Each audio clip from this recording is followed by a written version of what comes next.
welcome into League Night. It's August 23rd, and I am here with Dion Arlen. Hey, happy to be here, Jamie. Hey, Dion, and of course, Josh Graham joining us as well. What's up, Josh? Hey, looking forward to talking, as always. All right, I know you are. So we've got a great recap because the regular season is over. But stop, that doesn't mean we're done. We got so much more disc golf. It's only August. But the Des Moines Challenge is now in the books. It's the final event on the regular series. Let's get into it, three-headed recap style. Out in Indianola, Iowa, at Pickard Park, designed originally by the very, very famous Juliana Korver, and host of a world championship back in the day that Juliana Korver won alongside Barry Schultz. So lots of history at this park. Lots of drama in the past 2 years that has been a part of the Disc Golf Pro Tour. Most of that drama coming by way of weather, and this year was no exception. We'll get into that when we get into MPO because they took their turn to deal with the elements. But before that, on the final fairways of the 2022 regular season, the women took the stage. And Dion, what happened? Well, all eyes were on the Estonian in round one as KRISTIN TATTAR scorched Pickard Park for an opening hot round of 9 under par. How good was this round? Let me lay it out for you. Highest rated round in KRISTIN's career, highest rated round on tour in 2022, highest rated round period in the FPO division in 2022, and the 23rd highest rated round ever in FPO. That's the way you open a tournament. KRISTIN would take a 6-stroke lead into round 2, where EVELIINA Salonen would set the pace with a 3 under par round, closing the gap on KRISTIN to 4 strokes. EVELIINA, as always, solid off the tee, but continued to struggle on the green, missing 5 putts within circle 1, while KRISTIN only missed 1. Heading into Sunday, it was KRISTIN, EVELIINA, Macy Valadiaz, and Paige Pierce on the top card. KRISTIN extended the lead to 5 strokes on the front 9, but opened the window late on hole 10 with a double bogey 7, treacherous par 5. EVELIINA had a 15-foot putt birdie to close it to 2 strokes, but could not convert. It was a heartbreaking moment there. KRISTIN then closed out the rest of the back 9 with 3 birdies and took down her 3rd Pro Tour win of the year. Let's hear what she had to say. Feeling amazing. I'm really proud of myself that I pulled it off this time. Yeah. Val Jenkins just today on the broadcast said that her payout for her 2016 World Championship was $5,000, and today for a 3-round Elite Series you're taking home $7,000. Can you just talk about how it feels being a part of a division that's growing so much financially but also competitively? It's incredible. Even during my own career, which has not been that long, I've seen the change, and it's incredible. I still find it very hard to wrap my head around it. I want to thank everybody who's put effort into this, and it's amazing. You haven't finished any worse than 3rd place this year. Again, this is your 3rd Elite Series victory this season, so you're pretty much considered the favorite next week. With that said, how does it feel to play so well now going into that tournament? Definitely a confidence booster, but previous victories don't matter anything. It's going to be a new tournament, new conditions, new challenge. And that is a woman with her eyes on the prize at the World Championship, but plenty of drama happened over in MPO as we forecasted there. Josh Graham, take us through it. Yeah, so I know the clips you're seeing on the screen are entirely focused on the duel between Robert Burridge and Simon Lizotte, and don't worry, I'll get to that. But while that's playing in the background, it's worth noting a few things from this weekend. So never mind, Jamie, you mentioned the challenges faced by weather, rounds split in half, 2 rounds played on the same card in one day, really unusual. But, here we are, Robert Burridge, who is not even in the top 200 world-ranked players going into this tournament. Lizotte ranked 8th in the world. And the players sitting in front of him in the rankings, listen how they finished. Burr, 12th place. Macbeth, 16th. Dickerson, 16th. Heimburg, 35th. And WYSOCKI in 57th. Outside the cash line, honestly, when is the last time we saw a leaderboard like that? I don't know if we ever have. But here we are, 1 event away from the World Championship. Let's come back to what we saw coming down the stretch here, because it was truly fun to watch. Right, Lizotte had just gained a stroke he needed on hole 17 to tie, makes this putt on 18 along with Robert Burridge. Here we are, heading into a playoff. And honestly, let's just kind of watch how this went down. A few of us already watched this together. Oh, yeah. What do you think about these, I would say, pressure drives, pressure putts, exciting for the fans? Jamie, Dion, how'd you feel watching this playoff? Burge is there. Like, he's so locked in and in it. I loved how hyped he was. He just, like, wasn't afraid of the moment. I loved that so much. For a player that got his his first cash less than 300 days ago, being able to execute in playoff time at a pro tour is unbelievable. And how about Simon? I mean, Simon playing so controlled, and just his putter was just working. This hole right here is epic. Yeah, this is great, right? So Simon, as you can see, kind of pokes out, still a big putt. Burge kind of snuck here, and look at this. I mean, like, you can use whatever word you want to explain it, but I'll just say simply amazing. Yeah. And puts the pressure on Simon in that situation, right? My heart was in my chest with that, because you just see it going downhill, the putt's rising a little bit. And I mean, this hole, this is awesome. I'm so glad the playoff got to this hole. Were any of you confused what happened on that drive? I mean, the way that disc took off, obviously we've already acknowledged. You can see a quick zoom in on the stump here. That is part of the game of disc golf. Maybe it's unfortunate. Simon still had to hit this putt after a layup from Robert, but look at this. Finger pointing. And everybody, we don't have the audio here. We'll hear it in a second, but people are just excited for Simon. Third Elite Series win on the year. Getting the trophies, gonna run around, give all the high fives. Obviously, really exciting. Great post-round interview also, so let's actually hear what Simon had to say. Simon, it's your third Elite Series victory this year. I'm going to let you catch your breath a little bit. First off, look at all these people around you that have been chanting your name all week. What do you have to say to these people? It's almost like too nice. Like, Iowa has been just such a treat. I think it's my first time here ever playing disc golf, and I felt super welcome. Thank you. And the tournament staff and the team absolutely killed it. The concert last night was the best disc golf concert I've ever been to. It was so much fun. And I'm so mind blown that I just won. It, like, doesn't make sense. But Robert was just playing so much better than us, like I said already. And then I missed the Mando, or something weird happened on 12? And then he was like up 3 or 4, and I was like, man, I guess it's just going to happen like that. But that took the pressure off of me, which meant I could just start playing, and that's when I play my best, is when I can not be under pressure and just freaking throw the disc. And yeah, he made that mistake on 15, and then I birdied out somehow out of nowhere. But that's golf. It's unexplainable sometimes. It just works. It just worked. I made like every putt this week too. It wasn't crazy. Well, speaking of that, we're going into the World Championships. We have an off week, and then the tournament starts on the Tuesday in Emporia. How does it feel to be playing so solid, winning the tournament, and then going into that major championship? Yeah, it was so strange because I struggled in Europe at the major. Historically, my majors have always been like lackluster, and I don't really know why. I can't explain it. But obviously, this win is a huge confidence boost. And again, just a reminder that it's never over till it's over. And I'm just really excited tomorrow to go back to Massachusetts for a week to see my family, because they need me too. Simon. That's crazy. I don't know. I would have lost all the money in my bank account if you had said, okay, Simon, 2.5 over under. I would have taken the under the whole time. And it's no disrespect to the guy, but it's just incredible that he's gotten to that. Yeah, but as you heard, Jamie, he says, I was just throwing the disc. All the putts are just going in. When it's that easy, which I actually think is a thing for Simon. He talked about the pressure off. When it is that easy for him, then you got to take the over. Yeah. Dion, is it ever that easy? Just take the pressure off and throw. It's never that easy, but when you can find those mental grooves to get into, Simon looks like he's genuinely enjoying himself out there, but not doing it in a showboating way, which is the style of play that had gotten him, maybe limited his potential in terms of his finishes. So now he's just relaxed, he's having fun, and obviously his talent is speaking for itself.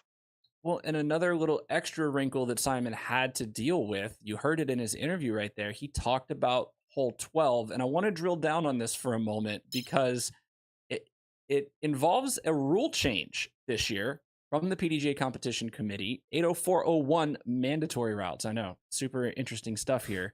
You wouldn't think until this all happened, But with the mandatory routes, I'm going to read this to you. This is a new from this year. It was last updated on Wednesday, March 2nd of this year. A mandatory route restricts the path the disc may take to the target.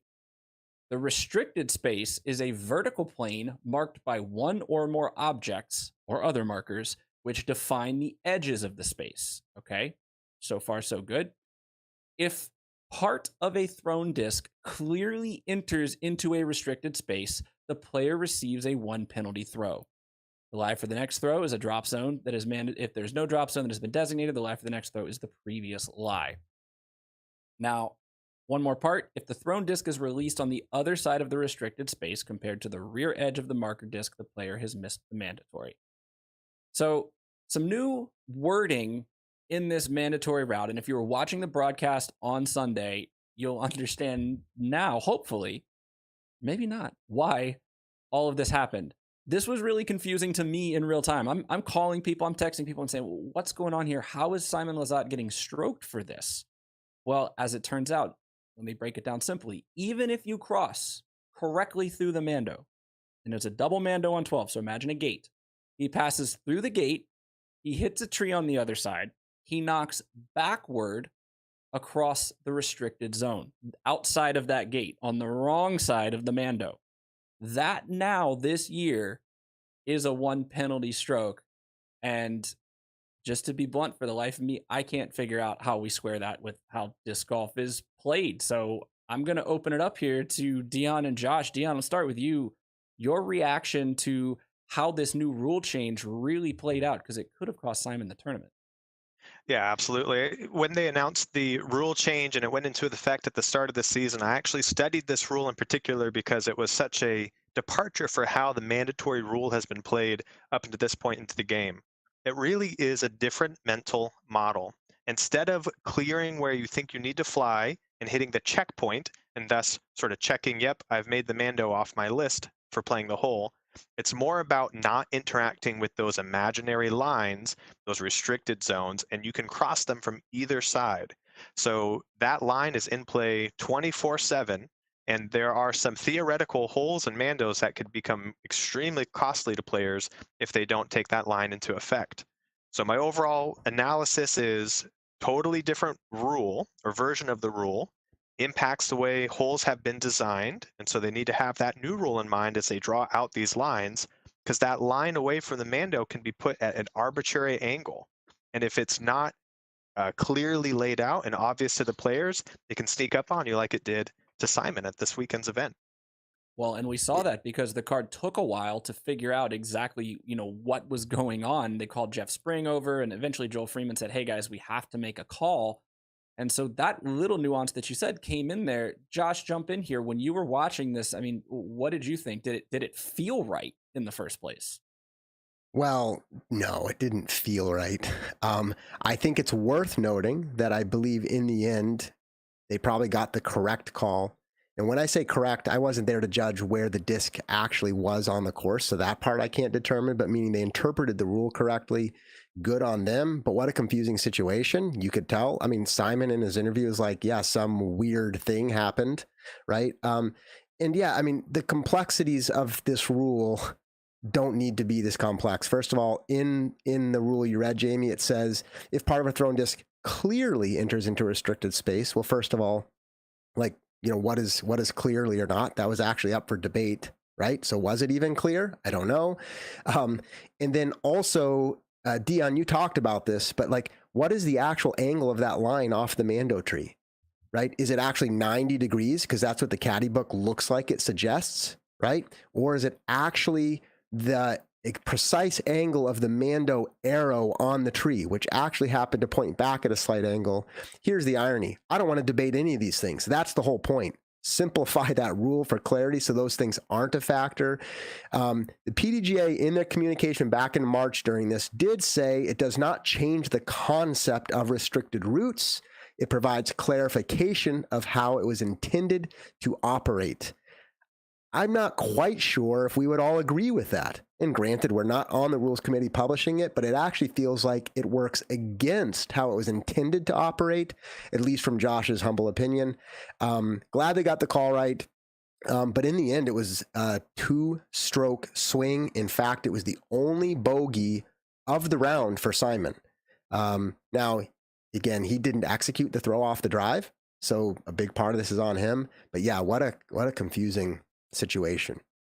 Yeah, and nobody's gonna. I mean, Simon has thrown better shots on that very hole in this tournament. It wasn't the greatest drive from Simon, but certainly, I mean, Dion, let's break it down simply here. Let's do 1 + 1 math.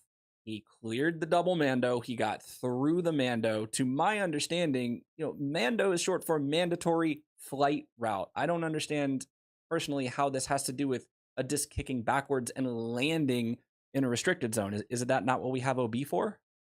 So this is exactly what players need to take away from this. This is the lesson that they're learning in real time.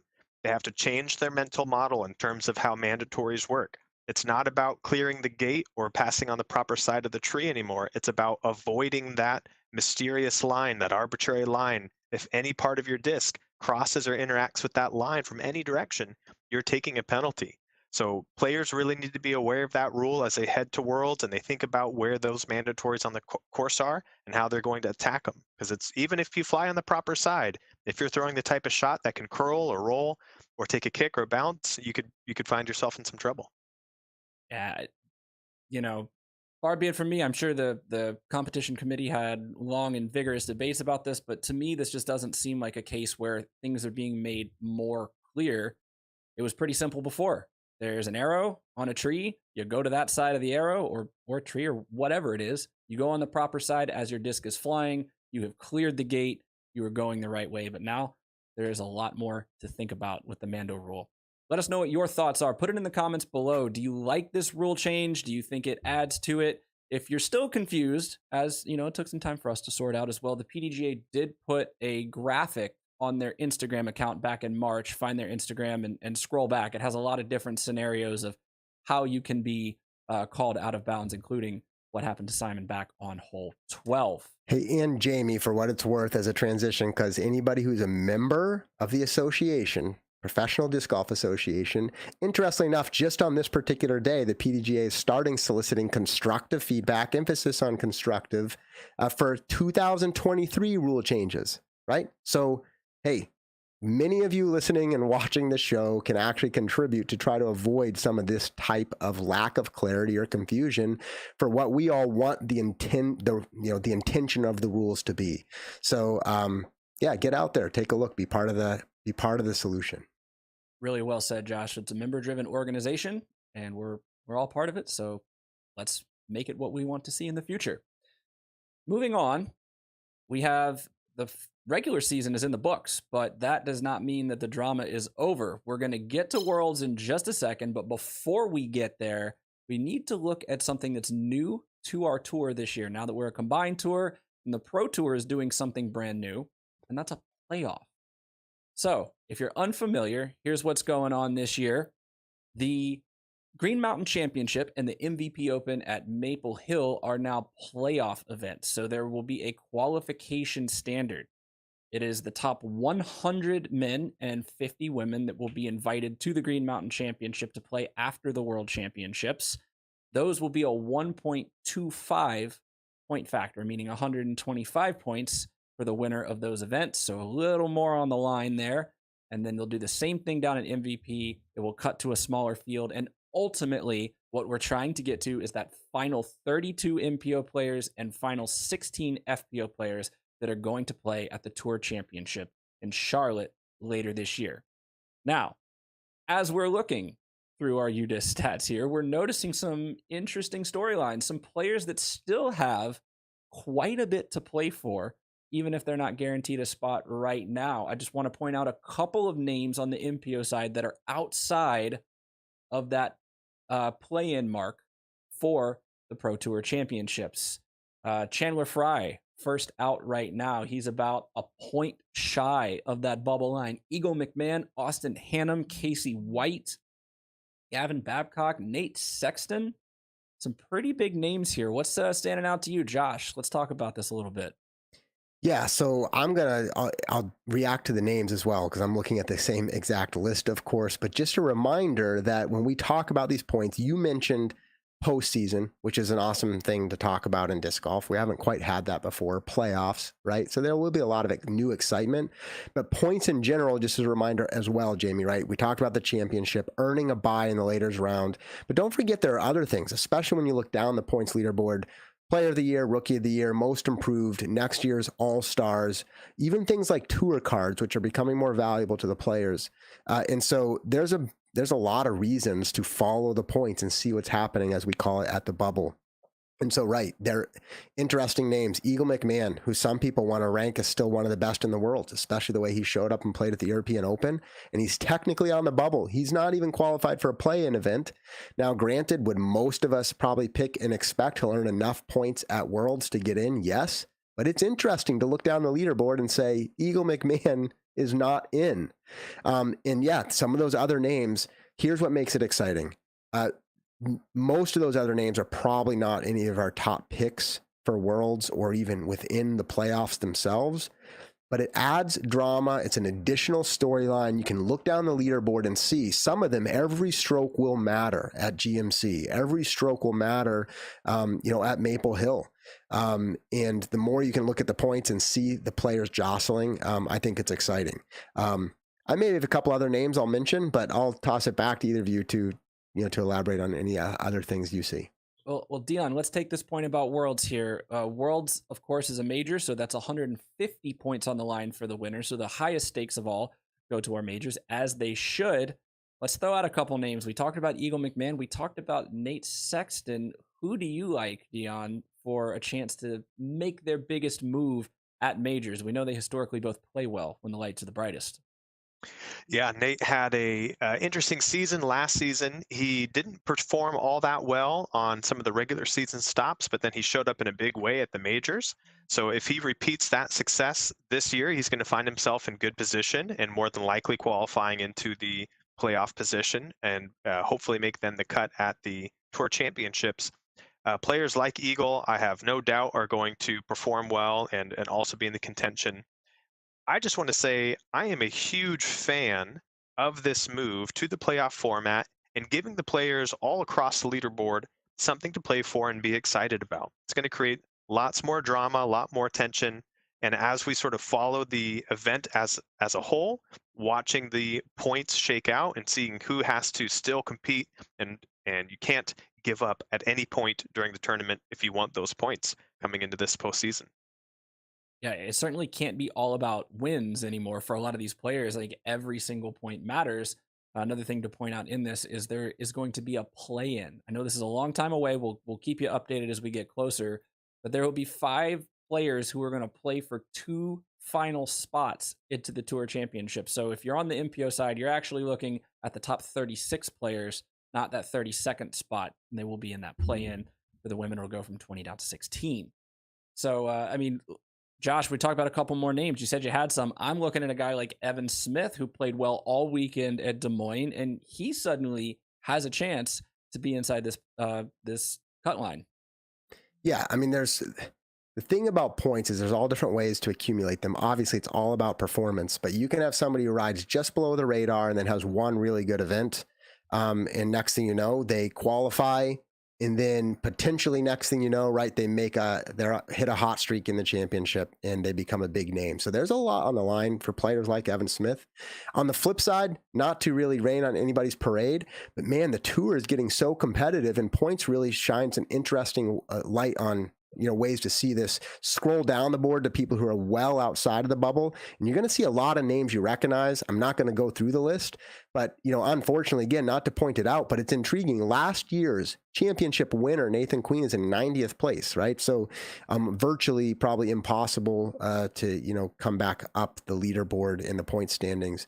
But yeah, lots of exciting things to keep watching for. And another thing to look at, Dion, we still see Nico LaCastro inside the cut line for the MPO field. So another thing to think about, it might theoretically be 37th place that you're looking at in FPO. Who is somebody that you're targeting either as at risk of falling out or might be able to make that big jump in? I'm putting you on the spot here. You got any names for us? I do, yeah. One name in particular stands out to me, sitting in 31st currently, and that is Luke Humphreys. after 2 events, he was leading the tour in points. So had a wonderful start to the season. Really did a great job at his finish in Vegas, and Waco, I believe, was the second event. But then from there, has not performed as well, has not played a couple of the last tour events. And so he's at risk at being a one-time leader in the tour points to possibly falling out of that play-in spot. So he's somebody I'm going to be watching for at Worlds and hopefully in these playoffs. Wow, that seems like a world ago, years ago, and it was just only a few short months. Let's turn over to the FPO side of things. Obviously, the big favorites: Paige Pierce, Katrina Allen, Valerie Mondahano, and Owen Scoggins. They're in great position. They've got the best buys possible. You know, you've got Missy Gannon, KRISTIN TATTAR knocking on the door right there. But if we scroll down a little bit, that 15 through 20 playoff spot, things are pretty tight there. Rebecca Cox currently last in at 20th. She has 446 points on the tour. Madison Walker first out. She is 8 behind at 438 and change. Behind her, some names that we've seen recently: Holland Hanley, Jennifer Allen, Juliana Korver, Henna Blomroos, a couple of all-stars, and Dion Carey and Holly Finley are right there on that bubble. Look, when you look at the World Championships coming up, who are some of the names that you see on the FPO side, Josh, that you're looking to make a move one way or another on this cut line? Well, I don't know exactly who will make a move, but it's interesting, right? Coming into this year, especially after last year not having much international travel, we kept saying Evelina and Henna, right? And then you see somebody like Henna who really has not performed probably to our perceived expectations. But all you have to do, as we keep saying, right, is have a good result here at Worlds. And next thing you know, right, I've said that several times, but that's how it feels like. It just takes one event, right, to start the domino. And so I think that's something to watch for. And, you mentioned somebody like Holly Finley. To me, it's intriguing that she's sitting that far down. We know we probably wouldn't put her in our top tier performance, but she's a name on the tour we recognize and really kind of, fighting for that opportunity. And we know she wants it. And then just another kind of random name, although not random, underperforming this year in general, but has won an Elite Series event in the past. Ellen Widboom sitting in 35th, so probably pretty much out of it. But it's just intriguing to me to see how the sport continues to grow, the field depth continues to grow, and when you scroll down a points leaderboard like this, that's where you start seeing those things stand out. Whereas, in the past, things were not as complex and maybe not as interesting. Certainly. And, Dion, we've seen consistency pay off. I think that's, Josh, you're getting at that right now. It's not necessarily about winning. We're seeing the rise of players like Emily Beach, Natalie Ryan, even Kat Mertsch having a stellar year, playing spoiler to some of these bigger names that I mentioned a few moments ago. How are you seeing the impact of winning and being the people we talk about in our recap segments versus just playing consistent week in and week out and being there at the end? Yeah, well, the depth of field on the FPO side has grown tremendously over the past few years, and to me, that's one of the more fun and exciting parts of our sport as it continues to grow. That talent field, or talent, continues to get deeper as well. There was a time not too long ago where it was the Paige Katrina show. You might sprinkle in a Sarah Holcomb from time to time, but it was never in doubt that it was going to be one of those three vying for the lead. And now you've got names like Valerie Mondahano, obviously KRISTIN TATTAR, who's my pick for Worlds, Missy Gannon, Ella Hansen, Alexis Mondahano, and these are people who are in 10th, 15th, 20th place on the point standings who have the talent to take down an event at any time. So I'm just excited to see such a large and talented field on the FPO side make things like the playoffs and the points really matter and add drama there. Yeah, and of course, with Worlds acting like a de facto playoff event this year, it's going to be very interesting to see what players can kind of, Indiana Jones it, slide under, grab the hat, get out. I don't know, that reference is too old these days. Let's take it back to last week. Some players that actually were able to do that: Evelina and KONA and Macy Vela Diaz. All three of those players, top 10 finishes at the Des Moines Challenge. They were outside the bubble before, jumped up. Now they're in the top 3 of those play-in spots. A decent performance at Worlds suddenly gets them out of play-in contention and gets them a good chance to be right there in good position to play when we get to North Carolina very soon. But of course, everybody has to play the World Championships first. That's what's on all of our minds. I know I'm incredibly excited that we have finally gotten here, especially having such an early World Championship in the 2021 season. It just feels like forever ago that we got to compete for this title. So in that sense, let's bring back some buy-sell for the World Championships. We did part 1 last week. Go back and watch that if you haven't gotten a chance to check it out. Start with MPO, and we've got to start with the man, Ricky WYSOCKI. Right now, he's having a great second half of his season. We saw what he did at Ledgestone. He's a 6-time major winner. He won his first world title on these very courses 6 years ago. Are you buying or selling on Ricky WYSOCKI at this point in the season, Dion? Yeah, I'm gonna buy. Man, there's so much talent. It's so hard to make these choices, but in my mind, this world is going to come down to Paul and Ricky battling it out. I think we're going to see a classic showdown. And so I bought on Paul last week. I'll buy on Ricky this week because I think those are going to be the 2 big names in the hunt. Good buys to have. Interesting to note that Ricky WYSOCKI more wins than Paul McBeth in the regular season for now 2 seasons running. Josh, does that affect your opinion? You buying or selling WYSOCKI? Look, I'll be fairly short and sweet, but this comment, I was really confident with my buy, but then he missed cash this past weekend. Ooh. But look, in reality, Ricky's going to be ready for Worlds. The experience, I'm a buy. Does it matter if he wears the bucket hat or not? Might make a difference, but you know. All right. All right. Somebody who hasn't been talked about very much this year and probably could make a case for being slighted. I mean, the guy's been leading tour points for a decent stretch of the year. He's had 2 wins this year. It's Calvin Heimburg. Heimburg was the talk of the town the last few years. He's kind of gotten, he's under the shade of some other players. Josh, buy or sell? So yeah, first of all, I mean, two wins on the tour this year is pretty good, right? Especially as we see how hard it is to win. But Calvin historically has also not performed very well at World Championships. So it's an interesting kind of conundrum. But here's what I'm going to say. I feel it's a numbers game. And what I mean by this is Calvin's too good to perform so badly at Worlds 7 times in a row. He's underperformed 6 years in a row. How could that happen a 7th time in a row? If it does, then you start writing him off for future Worlds. He's never really shown up well, but he has 2 Pro Tour wins this year. I'm a buy on Calvin for this year's World Championships. You getting in that bidding war there, Dion? Josh is buying. You know what? He can have my stock.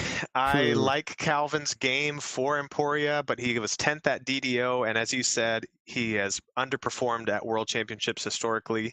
This was the stat that I dug up that clinched it in my mind, and that is his best finish at a Worlds is 11th place, and that was last year in Utah. So he's not had a top 10 yet, and even if he were to get the top 10 this week, I don't think he's going to be in contention, so I sell.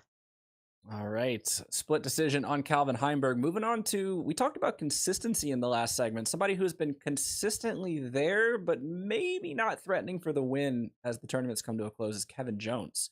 Still inside that top 8 in point standings. He's got 6 top 10 finishes at majors in his career. Dion, buy or sell? Yeah, to me, Kevin is a great value buy. He has underperformed a little bit this year. He's had some good peak moments. He was 3rd at European Open, has had some other strong finishes, but I think he's flown mostly under the radar this year. So I think now is the time to buy, and I do expect to see Kevin at the top of the leaderboard. Are you singing the same tune there, Josh? Yeah, I am, but here's the clarification, right? With Kevin, there's something about, he doesn't shy away from the limelight. He seems to show up well at majors in general. You can still remember some of his breakout at, the U.S. championships. Dion, you just mentioned the European Open, and he just tied his highest finish of the year at Des Moines. So he's also playing fairly well. So I am going to buy on Kevin.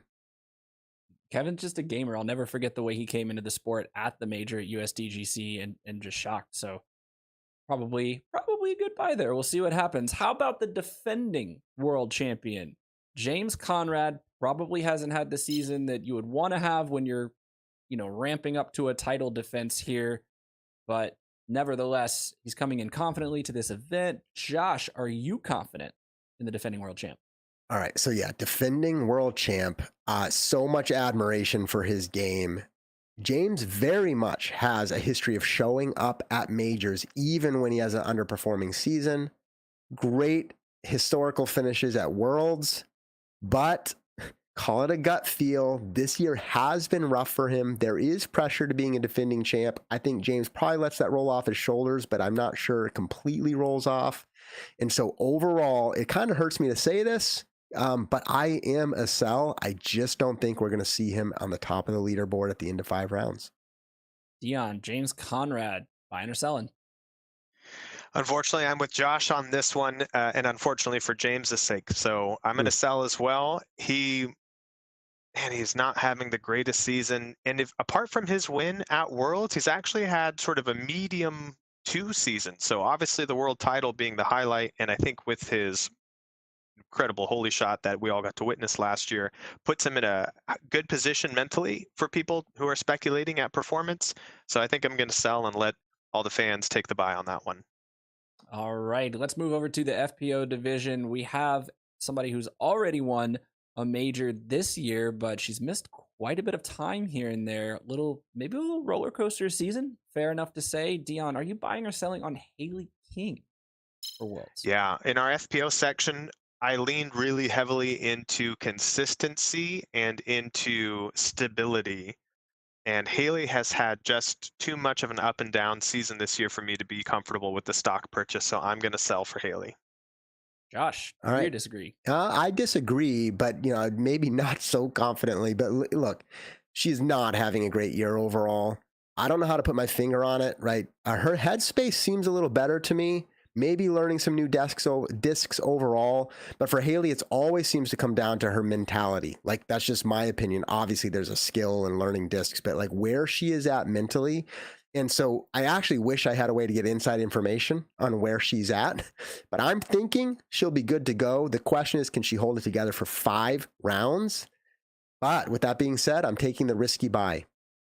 Oh, I like it. And Hailey, obviously, it's not a question of ceiling for a player like her. She dominated the national tour last year, and she's already got a major this year. Yeah. I think it's just, maybe it's something we used to say about Simon.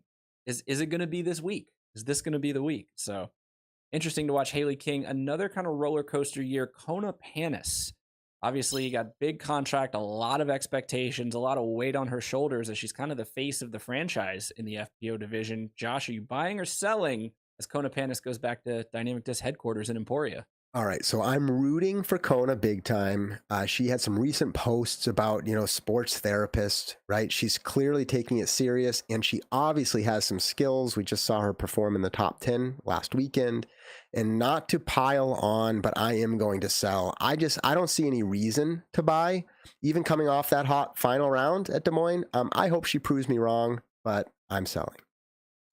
All right, Dion, does the 8th place finish at Des Moines make any change in your book? You buying or selling? It does, actually, yeah. The 8th place finish at Des Moines, the hot round at the end, and a strong final round, I believe, at European Open convinces me that Kona has the throwing ability to be a threat at this year's Worlds. And if the rest of the market is downplaying their affection towards Kona in terms of value, then this would be the perfect time to buy. All right, KONA PANIS got a split decision there. EVELIINA Salonen is next up, and she arguably is Finland's best shot at a world title this year. Obviously, the award is individual. She showed a lot of strength on the putting green in contrast to her earlier season. Dion, is it enough to convince you to buy stock in EVELIINA? This was probably the hardest one for me to decide this week. I like EVELIINA. I like her throwing ability. She's an elite thrower, and that usually translates into success at Emporia. But here's a stat that I looked up this week that causes me to go with the sell for this player. She was ranked 39th in the field last week at Des Moines in C1X putting, while she was ranked 2nd for hitting C1 in regulation off the tee. And that kind of spread doesn't give me the confidence I need to buy somebody. So I'm going to go sell. Yeah, 5 rounds obviously can be a big difference maker, the unique factor of Worlds. Josh, where are you going with EVELIINA? Yeah, putting. So Dion, that's interesting. But what I find intriguing is she doesn't have to be in the top 5 in putting. She probably only has to be in the top 15, maybe top 20, right? To bridge that gap. So the real question is, do I think she can putt just well enough to hang in there? Maybe it's against my better judgment because I'm kind of this inner turmoil. But yes, I am going to buy. Her driving will keep her in it enough to make it a worthwhile buy. Well, certainly, I know usually play the Dynamic Disc Open earlier in the year. We'll have to see how the conditions change. But if it's anything like it was earlier this year, doing well off the tee is going to get you more than halfway there. Last one for this buy sell. one of the most fun players to watch whenever she shows up on the broadcast, because in between shots, she's always doing something entertaining, is Kat Mertsch. 5th place at the European Open. She really played well there. Is it enough to buy some Kat Mertsch stock, Josh? Yeah, so I love what Kat is bringing to the game. I think there's potential for a high ceiling for her. It appears to me she's still developing her skill set and her experience performing, and she is getting more exposure and more experience, but not quite there yet, in my opinion. And look, heading into the World Championships, you're going to have an elite field pushing hard. And as a result, I think she'll just be in that second tier. I don't think she'll fall off, but it's not worth a buy for me. For that reason, I'm selling. Yeah, certainly her game is evolving. The more we see it, she just seems to have more tools, more refinements, things like that. Dion, is that enough? Are you buying or selling? Yeah, Kat is my dark horse pick for Worlds. Okay. Last week, I riffed on MPO needing the maturity and patience in order to win a major. And there's also another side to that coin, and that would be a player who's young enough and doesn't care, not to say that Kat doesn't care about her performance, but she lives in the moment, and the weight of the circumstances might not actually affect her. She's going to go out there, she's going to throw good shots, she's going to have fun regardless of the outcome, and if she hits her potential, she has the skills to win. So I'm going to place my bet on Kat for Worlds, and she's a buy. All right. You heard it here first, folks. Dark horse pick there, Kat Mertsch. We'll have to watch and see how she does out in Emporia. And I'm sufficiently hyped up. I'm ready for this. I'm actually flying out at 5 o'clock in the morning to Emporia to get all the festivities started, doing some media days and whatnot. 1 week away, right, Jamie? You've probably got a lot to do. 1 week away. Oh, it seems like forever, but it will be here tomorrow. Let's tell you how you can watch the World Championships. As Josh just said, it starts on Tuesday, August 30th. Championships Saturday. Remember, gotta love it. That way you can stay up late celebrating your favorite player winning, and you don't have to go to work tomorrow, the day after. I guess I should have taken a week of vacation had I paid more attention. I mean, Tuesday, Wednesday, Thursday, Friday, disc golf, capping it off with Saturday. I already prepped the family. Let them know what's happening next week. I am excited for it. Dion, what are you most looking forward to with this World Championship? Well, I'm looking forward to this weekend. I'll be officiating Colin Sexton's wedding, and Nate and I will be there. We'll be hanging out, and then we'll be sending him off. So best of luck to Nate as he travels out there. And for Colin this weekend, congratulations. Otherwise, It's just going to be a great show with lots of great golf. I cannot wait. Everybody, make sure you got your Disc Golf Network subscriptions. You do not want to miss a minute of the action. It's coming. It's here. We've been waiting all year. The World Championships. We'll see you next time. For Dion and Josh, I'm Jamie, and this was League Night.